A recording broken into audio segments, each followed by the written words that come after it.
ओम शांति। आपका प्रश्न है, खाता जमा करने का आधार क्या है। आज मुरली में आया कि जमा का खाता बढ़ाओ।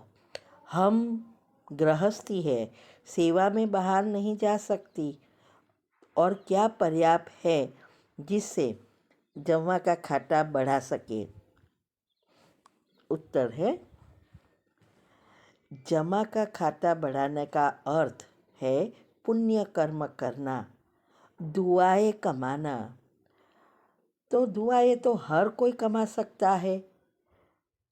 हम घर में रहते हैं या बाहर, कहाँ भी हो, दुआ कमा सकते हैं। अनेक प्रकार है दुआ कमाने का। ऐसा नहीं है कि सिर्फ बाहर जाके सेवा करना ही दुआ कमाते हैं, नहीं। छोटी छोटी बातों में भी दुआ कमा सकते हैं। घर के काम वाले हैं, शाक वाले के पास जाते हैं, फ्रूट्स वाले के पास जाते हैं, कुछ बहुत कोई छोटी छोटी बातों में कमाओ। और सबसे बड़ी दुआ कमाने का साधन है अपने आप को परिवर्तन करना, पॉजिटिव बनाना, सात्विक गुणों को एक्टिव करना। ये अगर हुआ तो ये सबसे बड़ी दुआ कमाने का साधन है। तो ये इसके लिए ही ज़रूरी है। जो योग की हमारी पहली अवस्था है वो फाउंडेशन है। अगर आप एक्यूरेट ये पहली अवस्था के नियम अनुसार करेंगे तो आपके सारे चक्र एक्टिव हो जाएंगे, गुण एक्टिव हो जाएंगे। तो ऑटोमेटिक आप हर समय पॉजिटिव सोचेंगे तो वाइब्रेशन सारे विश्व में फैलेंगे। और हम सब विश्व के लिए सेवा कर रहे हैं ना, तो अपने आप को परिवर्तन करना ही सबसे बड़ी सेवा है। बाद में आती है दूसरी सब सेवाएं जो अपने अपने विशेषता अनुसार सब करते हैं। इसीलिए आप गृहस्थ में है या नहीं, आपके पास सबसे बड़ी शक्ति है समय। अगर कोई व्यक्ति काम नहीं करता है, घर का ही संभालना है, तो उसके पास समय ही समय है। जो बाहर का और घर का दोनों करते हैं उसको थोड़ी तकलीफ होती है। देखो, हम भी गृहस्थी है ना। और हमारा तो परिवार इतना बड़ा है, बच्चे के बच्चे भी हो गए हैं, उसकी शादी हुई है तो वो लोग के भी परिवार है, ये सबको संभालना है। और फिर भी हम गृहस्थ में रहते, इस यहाँ तक बाबा ने पहुँचाया। तो कहने का भावार्थ यही है कि ये जमा का खाता बहुत तरीके से जमा होता है, पुण्य बनता है, दुआएं मिलती है। तो अपनी विशेषता को अगर निकालना है तो पहले अपने आप को परिवर्तन करो और योग बढ़ाओ। मनसा सेवा नेचुरल होती जाएगी, फिर आपका व्यवहार भी बदल जाएगा सबके साथ, क्योंकि गुण एक्टिव होते हैं तो नेचुरली हम अच्छा ही करते हैं, अच्छा ही सोचते हैं, तो सबको सुख देते हैं, सबकी दुआ मिलती है। अगर कोई ऐसा कर्म पाप कर्म आ भी गया तो हमारे पास शक्ति होती है फुल स्टॉप लगाकर शुभ भावना शुभकामना देना और उसका भी कल्याण करना। तो ये भी दुआ है। तो ऐसा आप नहीं कह सकते कि कैसे जमा का खाता बढ़ाए। ठीक है, आप बस पहले अपने आप को परिवर्तन कर दो। ओम शांति। ओम शांति।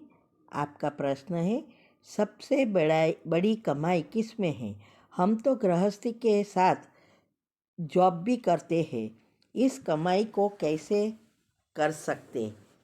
उत्तर है, देखो, अगले प्रश्न के उत्तर मैंने जो दिया, जमा का खाता पुण्य का खाता बढ़ाना, वो अच्छी रीति वो प्रश्न का उत्तर या वीडियो सुनो। तो सबसे बड़ी कमाई मैंने बताया, अच्छे कर्म करना, पुण्य को बढ़ाना।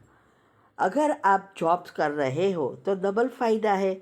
अपने इनकम से परसेंटेज निकालो और जहाँ बाबा के सेंटर बनते हैं, जहाँ ज़रूरी है, ऐसे नहीं बड़े बड़े सेंटर बनते हैं वहाँ देना है, नहीं।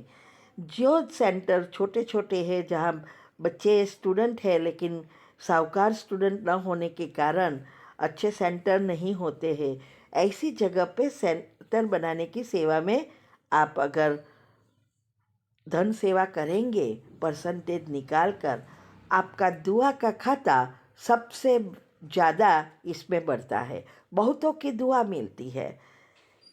तो इसीलिए हमने भी सेंटर खोलने की जो सेवा बाबा करवा रहा है वो ग्रुप भी खोला है। अगर कोई ऐसा सेंटर नहीं है तो आप यहाँ भी कर सकते हो।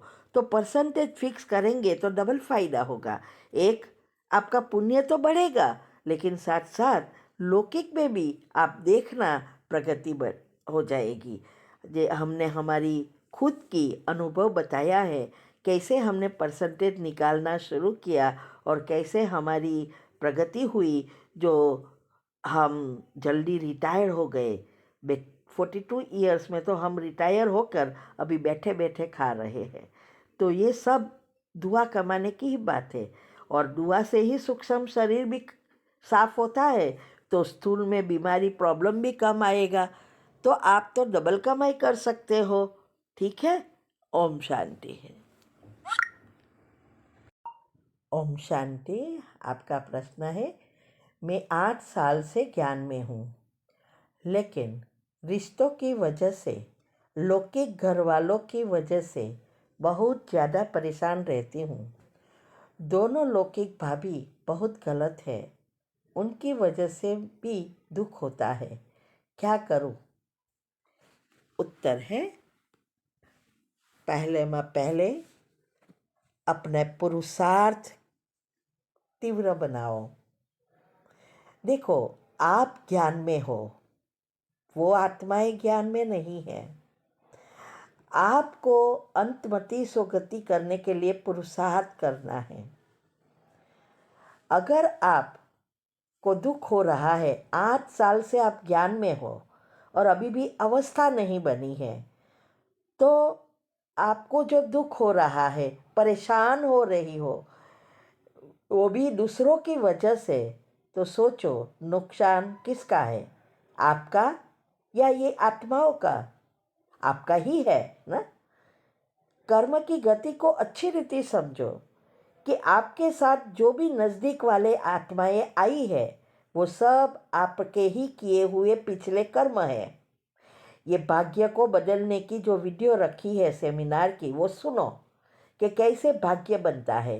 कर्म की गति के भी टॉपिक यूट्यूब चैनल पर शिव शक्ति मेडिटेशन बीके कुसुम, उसमें मिलेगा। ये दोनों वीडियो सुनो, इससे आपको पता चलेगा कि ये परिवार वाले जो भी मिलते हैं वो हमारे ही कर्म किए हैं। उस आत्माओं का कोई दोष नहीं है, और वो कर्म थोड़े होते हैं, लेकिन जो हम पकड़ के रखते हैं, वही बातें सोचते रहते हैं, तो एक उसका बदले कितना गुना बढ़ा देते हैं, क्योंकि वही एनर्जी हम अपने सूक्ष्म कर्म शरीर से खींचते रहते हैं, तो नर्क बना देते हैं। इसीलिए पहले अवस्था बनाओ। जो मैंने विधि बताई है, योग की पहली अवस्था पक्की करो, और तभी आप ये सब बातें जब समझेंगे, अवस्था होगी, तो फुल स्टॉप लगाकर ड्रामा का ज्ञान और कर्म की गुह्य गति को प्रैक्टिकल में यूज़ करके हम अच्छे विचारों से अपने कर्म को बदल सकते हैं।